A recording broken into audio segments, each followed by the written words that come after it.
ಹಾಲ್ ಬಳಿ ನೂರಾರು ಸಂಘಟನೆಗಳ ಪ್ರತಿಭಟನೆ ನಡೆದಿದೆ. 2 ಲಾರಿಗಳಲ್ಲಿ ಕಾರ್ಮಿಕ ಸಂಘಟನೆಗಳು ಆಗಮಿಸಿವೆ. ಇಲ್ಲಿ ಪ್ರತಿಭಟನೆಗೆ ಅವಕಾಶ ಇಲ್ಲ ಅಂತ ಹೇಳಿ ಪೊಲೀಸರು ಹೇಳ್ತಾ ಇದ್ದಾರೆ. ಫ್ರೀಡಂ ಪಾರ್ಕ್ನಲ್ಲಿ ಪ್ರತಿಭಟಿಸುವಂತೆ ಪೊಲೀಸರು ತಾಕೀತು ಮಾಡ್ತಾ ಇದ್ದಾರೆ. ಪ್ರತಿಭಟನಾಕಾರರನ್ನ ಸದ್ಯ ವಶಕ್ಕೆ ಪಡೆದುಕೊಳ್ಳೋದಕ್ಕೆ ಪೊಲೀಸರು ಮುಂದಾಗಿದ್ದಾರೆ ಅನ್ನೋದು ಗೊತ್ತಾಗ್ತಾ ಇದೆ. ನೋಡಿ, ಟೌನ್ ಹಾಲ್ ಮುಂಭಾಗದ ದೃಶ್ಯಗಳನ್ನ ನೀವೀಗ ಗಮನಿಸ್ತಾ ಇರೋದು. ಹಲವು ಸಂಘಟನೆಗಳು ಇಲ್ಲಿ ಪ್ರತಿಭಟನೆ ನಡೆಸೋದಕ್ಕೆ ಮುಂದಾಗಿವೆ. ಈಗಾಗಲೇ ಸುಮಾರು 2 ಲಾರಿಗಳಲ್ಲಿ ಕಾರ್ಮಿಕರ ಸಂಘಟನೆಗಳು ಆಗಮಿಸಿವೆ. ಆದರೆ ಪೊಲೀಸರು ಇಲ್ಲಿ ಅವಕಾಶ ಇಲ್ಲ ಅಂತ ಹೇಳಿ ಫ್ರೀಡಂ ಪಾರ್ಕ್ ಹೋಗಿ ಅಂತ ಹೇಳಿ ಕಳಿಸ್ತಾ ಇದ್ದಾರೆ.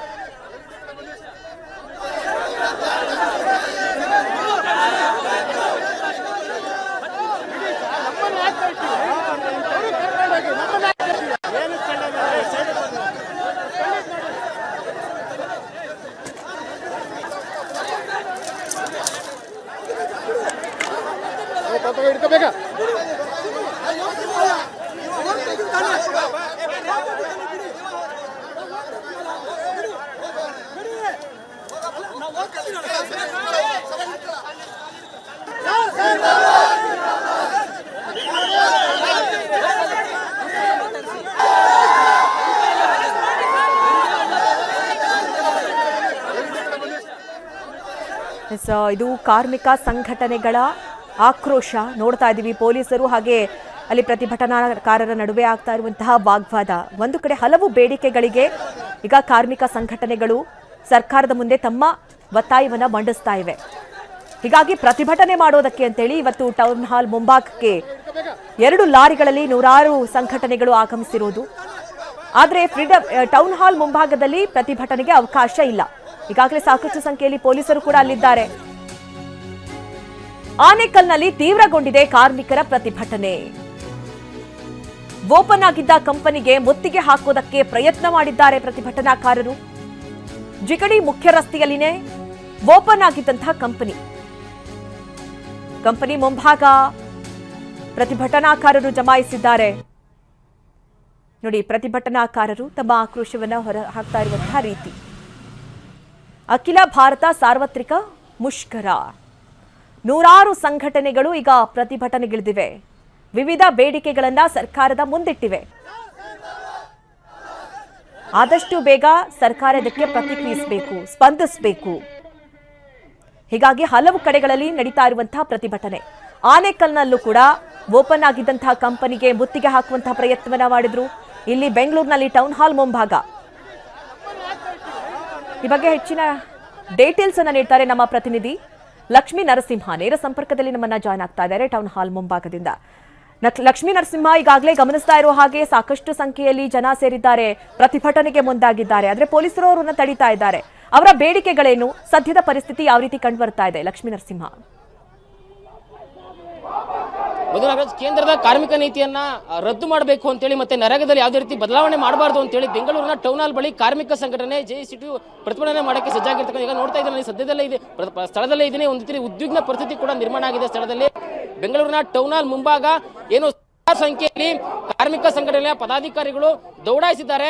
ಅವರೆಲ್ಲರೂ ಕೂಡ ಪೊಲೀಸರು ಎಚ್ಚರಿಕೆ ಕೊಡ್ತಕ್ಕಂಥ ಕೆಲಸವನ್ನ ಮಾಡ್ತಿದ್ದಾರೆ. ಯಾಕಂದ್ರೆ ಬೆಂಗಳೂರಿನ ಫ್ರೀಡಂ ಪಾರ್ಕ್ ಬಿಟ್ಟರೆ ಬೇರೆ ಎಲ್ಲೂ ಕೂಡ ಜನ ಸೇರೋದಕ್ಕೆ ಅವಕಾಶ ಇಲ್ಲ, ಪ್ರತಿಭಟನೆ ಮಾಡೋದಕ್ಕೆ ಅವಕಾಶ ಇಲ್ಲ, ಧಿಕ್ಕಾರ ಹೋಗೋದಕ್ಕೆ ಅವಕಾಶ ಇಲ್ಲ. ಈ ರೀತಿ ಪರಿಸ್ಥಿತಿ ಇರಬೇಕಾದ್ರೆ ಯಾರು ಕೂಡ ಇಲ್ಲಿ ಪ್ರತಿಭಟನೆ ಮಾಡೋದಕ್ಕೆ ಅವಕಾಶ ಇಲ್ಲ ಅಂತ ಹೇಳಿ ಎಲ್ಲರಿಗೂ ಒಂದು ಹೇಳಿ ಎಲ್ಲರೂ ಕೂಡ ವಾಪಸ್ ಕಳಿಸ್ತಕ್ಕಂಥ ಕೆಲಸವನ್ನ ಮಾಡ್ತಾ ಇದ್ದಾರೆ. ಇದುವರೆಗೂ ಕೂಡ 6 BMTC ಬಸ್ಗಳ ಮೂಲಕ ಪ್ರತಿಭಟನಾಕಾರರ ವಶಕ್ಕೆ ಪಡೆದಿದ್ದಾರೆ ಪೊಲೀಸರು. ಯಾಕಂದ್ರೆ ಇಲ್ಲಿ ಒಂದು ರೀತಿಯ ಉದ್ವಿಗ್ನ ಪರಿಸ್ಥಿತಿ ನಿರ್ಮಾಣ ಆಗಿದೆ. ಯಾವುದೇ ರೀತಿ ಅವಘಡ ಆಗದಂತೆ ಎಚ್ಚರಿಕೆ ವಹಿಸಿದ್ದಾರೆ. ಇನ್ನು ಪ್ರತಿಭಟನೆ ಮಾಡೋದಕ್ಕೂ ಕೂಡ ಇಲ್ಲಿ ಅವಕಾಶಗಳು ಸಿಗ್ತಾ ಇಲ್ಲ ಅಂತ ಹೇಳಿ ತೀವ್ರ ಆಕ್ರೋಶವನ್ನು ಕೂಡ ಇಲ್ಲಿರ್ತಕ್ಕಂಥ ಕಾರ್ಮಿಕ ಸಂಘದ ಅಧಿಕಾರಿಗಳು ವ್ಯಕ್ತಪಡ್ತಿದ್ದಾರೆ. ಸರ್, ತಾವು ಸ್ಥಳದಲ್ಲಿ ಇದ್ದೀರಾ, ಪ್ರತಿಭಟನೆಗೆ ಅವಕಾಶ ಇದೆಯೇನು ಅಂತ? ಸರ್, ಅವಕಾಶ ಇದೆ. ಏನು ಅಂದ್ರೆ ಇವಾಗ ನೋಡಿ, ನಾವು ಇಷ್ಟು ವರ್ಷದಿಂದ ನ್ಯಾಯ ಸಿಗ್ತಾ ಇಲ್ಲ.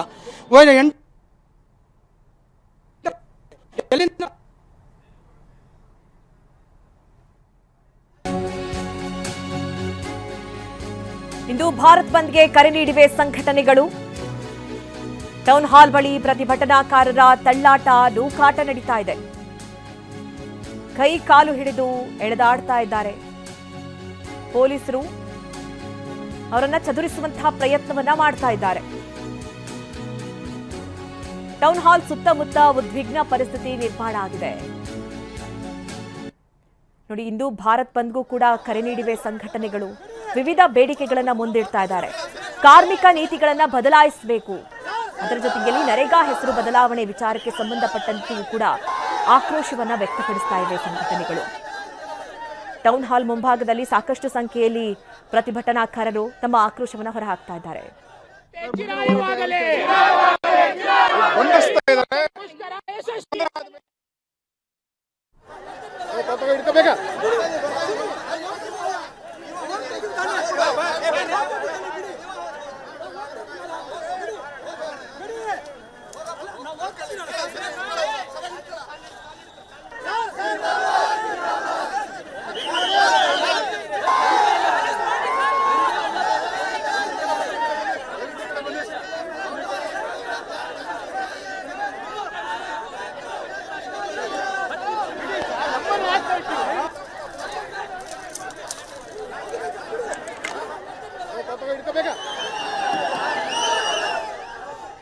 ಟೌನ್ ಹಾಲ್ ಮುಂಭಾಗದ ದೃಶ್ಯಗಳನ್ನ ನೀವೀಗ ಗಮನಿಸ್ತಾ ಇರುವಂತದ್ದು. ಒಂದ್ ಕಡೆ ಪೊಲೀಸರು ಅವರನ್ನ ಚದುರಿಸುವಂತಹ ಪ್ರಯತ್ನವನ್ನ ಮಾಡ್ತಾ ಇದ್ದಾರೆ, ಇನ್ನೊಂದು ಕಡೆ ವಶಕ್ಕೆ ಪಡೆಯುವಂತಹ ಪ್ರಯತ್ನಗಳು ಕೂಡ ನಡೀತಾ ಇದೆ. ಯಾಕಂದ್ರೆ ತಮ್ಮ ಆಕ್ರೋಶವನ್ನ ಕಾರ್ಮಿಕರು ವ್ಯಕ್ತಪಡಿಸ್ತಾ ಇದ್ದಾರೆ. ಪೊಲೀಸರು ಹೇಳಿದಂತೆ ಕೇಳ್ತಾ ಇಲ್ಲ.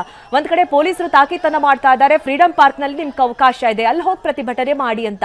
ಆದ್ರೆ ಎಲ್ಲಾ ಪ್ರತಿಭಟನಾಕಾರರು ಈಗ ಟೌನ್ ಹಾಲ್ ಮುಂಭಾಗದಲ್ಲಿ ಬೀಡು ಬಿಟ್ಟಿದ್ದಾರೆ. ನಮಗೆ ಕಾರ್ಮಿಕ ವಿರೋಧಿ ನೀತಿಗಳನ್ನ ತಂದಿದೆ ಸರ್ಕಾರ, ಅದನ್ನ ಬದಲಾಯಿಸಬೇಕು ಅನ್ನುವಂಥ ಒತ್ತಾಯಗಳು ಹೆಚ್ಚಾಗ್ತಾ ಇದೆ. ಇನ್ನು ಟಿಪ್ಪರ್ ಪಿಕಪ್ನಲ್ಲಿ ಶಾಲಾ ಮಕ್ಕಳ ಪ್ರವಾಸ ಕೇಸ್ಗೆ ಸಂಬಂಧಪಟ್ಟಂತೆ ಟಿವಿ9 ವರದಿ ಬೆನ್ನಲ್ಲೇ ಕ್ಷೇತ್ರ ಶಿಕ್ಷಣ ಅಧಿಕಾರಿಗಳು ಎಚ್ಚೆತ್ತುಕೊಂಡಿದ್ದಾರೆ. ನೋಡಿ, ಪ್ರವಾಸಕ್ಕೆ ಅಂತ ಹೇಳಿ ಮಕ್ಕಳನ್ನ ಟಿಪ್ಪರ್ ಹಾಗೆ ಪಿಕಪ್ನಲ್ಲಿ ಕರ್ಕೊಂಡು ಹೋಗಿದ್ದಾರೆ. ಮಕ್ಕಳನ್ನ ಟಿಪ್ಪರ್ನಲ್ಲಿ ಕರ್ಕೊಂಡು ಹೋಗಿದ್ದು ತಪ್ಪು. ಶಾಲೆಗೆ ಭೇಟಿ ನೀಡಿ ಹಿರಿಯ ಅಧಿಕಾರಿಗಳಿಗೆ ವರದಿ ನೀಡ್ತೀವಿ.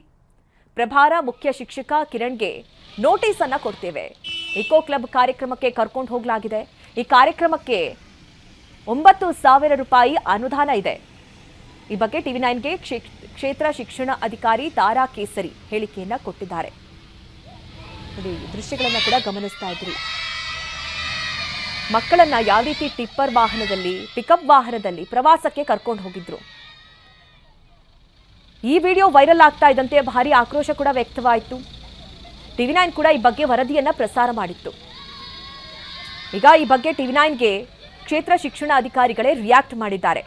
ಯಾರು ಈ ರೀತಿ ಮಾಡಿದ್ದಾರೋ ಅವರ ವಿರುದ್ಧವಾಗಿ ಕ್ರಮ ಆಗುತ್ತೆ ಅಂತ ಹೇಳಿದ್ದಾರೆ. ಈ ಬಗ್ಗೆ ಹೆಚ್ಚಿನ ಡೀಟೇಲ್ಸ್ ಅನ್ನ ನೀಡ್ತಾರೆ ನಮ್ಮ ಪ್ರತಿನಿಧಿ ಪೃಥ್ವಿರಾಜ್. ಗಮನಿಸ್ತಾ ಇರೋ ಹಾಗೆ ಮಕ್ಕಳನ್ನ ಹೇಗಂದ್ರೆ ಹಾಗೆ ಅಂದ್ರೆ ಯಾವ ವಾಹನದಲ್ಲಿ ಬೇಕಾದ್ರೂ ಕರ್ಕೊಂಡು ಹೋಗ್ಬೋದು, ಆ ರೀತಿ ಒಂದ್ ರೀತಿ ನೆಗ್ಲಿಜೆನ್ಸಿ ವಿರುದ್ಧವಾಗಿ ಟಿವಿ9 ಕೂಡ ವರದಿ ಮಾಡಿತ್ತು. ಈಗ ಕ್ಷೇತ್ರ ಶಿಕ್ಷಣಾಧಿಕಾರಿಗಳು ಕೂಡ ಕ್ರಮದ ಭರವಸೆಯನ್ನ ಕೊಟ್ಟಿದ್ದಾರೆ. ಏನ್ ಮಾತನಾಡಿದ್ರು, ಏನ್ ಹೇಳಿದ್ರು ಪೃಥ್ವಿರಾಜ್? ಮಧು ನಾಗರಾಜ್, ಯಾವಾಗ ಟಿವಿ9 ಅಲ್ಲಿ ಈ ವಿಚಾರ ಅಂದ್ರೆ ಈ ಸುದ್ದಿ ಬಿತ್ತರ ಆಯ್ತು, ಸೊ ಬಿತ್ತರ ಆದ ಹಿನ್ನೆಲೆಯಲ್ಲಿ ಅಂದ್ರೆ ಬಿತ್ತರವಾದ ತಕ್ಷಣ ಕ್ಷೇತ್ರ ಶಿಕ್ಷಣಾಧಿಕಾರಿ ತಾರಾ ಕೇಸರಿ ಒಂದು ನೋಟಿಸ್ ಅನ್ನ ಕೊಟ್ಟಿರುವಂತದ್ದು. ಅಂದ್ರೆ ಈ ಒಂದು ಪ್ರಕರಣ ಸುದ್ದಿ ಬಿತ್ತರ ಆದಂತ ತಕ್ಷಣ ಈಗ ಅಧಿಕಾರಿಗಳು ಎಚ್ಚೆತ್ಕೊಂಡಿದ್ದಾರೆ. ಸೊ ಅವರು ಒಂದು ನೋಟಿಸ್ ಅನ್ನ ಕೊಟ್ಟಿದ್ದಾರೆ. ಅಲ್ಲಿನ ಪ್ರಭಾರ ಮುಖ್ಯೋಪಾಧ್ಯಾಯ ಏನು ಕಿರಣ್ ಅಂತ ಏನಿದ್ರು, ಕಿರಣ್ಗೆ ಈಗ ನೋಟಿಸ್ ಅನ್ನ ಕೊಟ್ಟಿರುವಂತದ್ದು. ಸೊ ಅಲ್ಲಿ ಪ್ರಮುಖವಾಗಿ ಅಲ್ಲಿ ಕಾರಣ ಕೇಳಿ ನೋಟಿಸ್, ಅಂದ್ರೆ ಈ ರೀತಿ ನೀವು ಟಿಪ್ಪರ್ನ ಮತ್ತೆ ಅಂದ್ರೆ ಗೂಡ್ಸ್ ವೆಹಿಕಲ್ ನಲ್ಲಿ ಮಕ್ಕಳನ್ನ ಸಾಗಾಟ ಮಾಡಿದ್ದೀರಾ, ಸೊ ನಿಮ್ಮ ಮೇಲೆ ಯಾಕೆ ಕ್ರಮ ಕೈಗೊಳ್ಳಬಾರದು ಅಂತ ಹೇಳಿ ಕಾರಣ ಕೇಳಿ ನೋಟಿಸ್ ಅನ್ನ ನೀಡಿರುವಂತದ್ದು. ಅಂದ್ರೆ ಯಾವಾಗ ಈ ಒಂದು ಸುದ್ದಿ ಬಿತ್ತರ ಆಯ್ತು, ಆಗ ಇಮಿಡಿಯೇಟ್ ಆಗಿ ಆ ಒಂದು ನೋಟಿಸ್ ನ ಟೈಪ್ ಮಾಡಿ ಅದನ್ನ ಅವರು ವಾಟ್ಸ್ಆಪ್ ಅಲ್ಲಿ ಕಳಿಸಿರುವಂತದ್ದು.